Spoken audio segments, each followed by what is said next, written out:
Indigo the Tabak to be Imphaldagi Nupi ama Hyderabad ke Samsabata Laiba Rajiv Gandhi International Airport manakta driver Nufwa amana Nupi obigi kai khumnaba manghnkhre haire.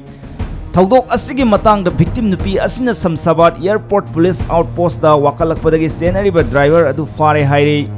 Pau asina makha taraduna victim oiribe maitai Nupi adu masagi sahi 38 lom sure. Mahakna numidang da mahaki mathaugi damak airport tamna satpagi lambida laibak thiba thaudok adu thokibani. Company na piba car amada victim aduna mahaki leifamdagi airport tamna lakpada car ge driver aduna lambi thairaga thauraba matung airport manaki mi sikpa mafam amada victim Nupi asibu namduna ikai khumnaba manghallaba matung driver adu mafam adu thadoklaga senkhibani hairi.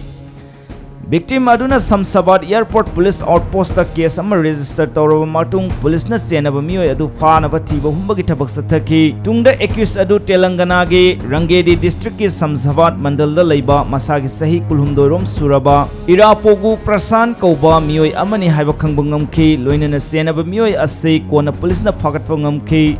Thaudok asi thokraba matung Indigo company gi maikai dagi employees singi maru oiba night shift duty taba nupi sing sathok sasinda amadi security gi akanba section thorang lokhat kre hairi